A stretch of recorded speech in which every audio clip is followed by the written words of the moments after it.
Tragic news coming out of South Carolina this morning. Last night, a gunman described as a 21-year-old white man, you can see him here in the surveillance footage, went into the historic Emanuel AME Church and shot and killed 9 people while they were worshiping in church at the end of Bible study Wednesday night. And so 9 people are dead. They're still searching for this guy, and police have considered this a hate crime.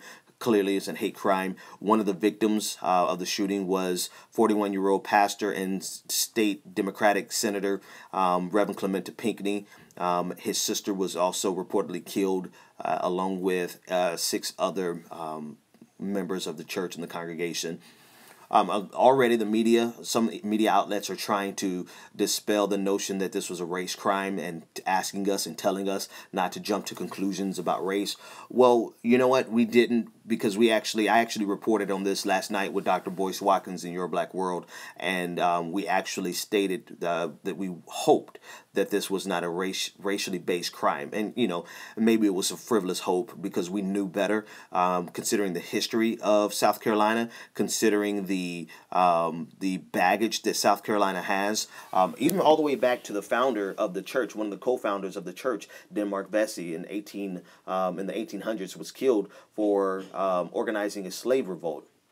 So there's so much historical baggage, and I recall vividly driving through South Carolina on my way to Massachusetts when we were moving, and there were protests taking place that really made us feel as though we needed to get out of the city before the sun went down. That's the nature of South Carolina. Now, I know that's not all of South Carolina, but when you have such historical baggage, when you have just recently Walter Scott being gunned down in the back, and you constantly have people running around talking about using their Second Amendment remedies to fix situations. I mean, this is the nature not just of South Carolina. This is the nature of the nation.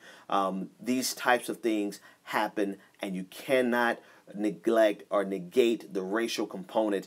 And so, even though we don't have the guy in custody, you know, it is clear to anyone with common sense and with eyes. We didn't jump to conclusions, and I can't wait to read the comments, because you know some imbecile is going to say I'm race baiting, but no, enough evidence has come out that there's absolutely no reason for this, even if he was mentally deranged. Here's the thing: anyone who does something like this is mentally deranged, right? But that does not negate the fact that they're also racist, and so it has to be addressed all across the board that everyone who has been running around the country, all of these open carry nut jobs who have been pointing their guns not only at police officers, but in McKinney, Texas, they were hiding in the bushes, pointing their guns at Black Lives Matter protesters. You have a bunch of angry white men running around the country who feel entitled to use their weapons to intimidate and use their rhetoric to inflame. And when you add the intimidation with weapons and the inflammatory language, racial-based language,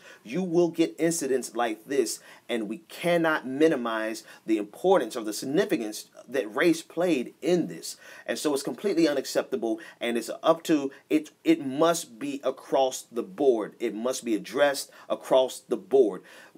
There can no longer be allowed racial, hateful words in our media to be just thrown around. You have all these senators and all these congressmen and politicians who get on television and they deride the black community, referring to us as thugs, creating imagery in the minds of people who have guns and go and do things like this.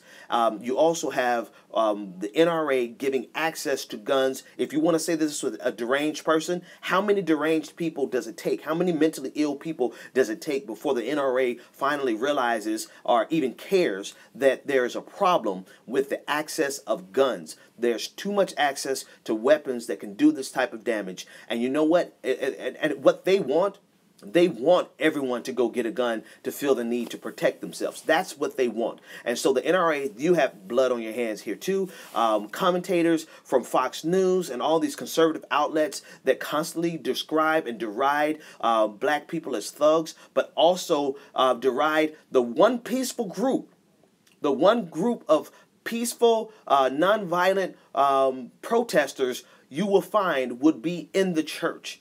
but you label them, and pastors who speak out against racism, you label them as race baiters, and you have made them a target. And so all of you have blood on your hands this morning. I'm sorry. It's just unacceptable. And I don't actually, no, I'm not sorry. I don't apologize for it. It must be changed. It must not be tolerated. And so across the board, it must be addressed. The type of guns that these so-called, I mean, we even had the shooting at the school where they killed so many young people, and then they just excuse it and brush it off because this was a crazy guy. How many crazy guys does it take? How many crazy guys does it take for you to realize that there's a problem in the United States of America, and it's a multifaceted problem, and it includes the access to guns that crazy people have, but it also includes the racism that is embedded in this system that is inflamed by politicians and conservative pundits and people of all stripes. There's black people who even get on TV and call African Americans thugs. You have a whole litany of people who are responsible for, who have blood on their hands because of this situation, and it's something must change. Something has to change right now. Right now.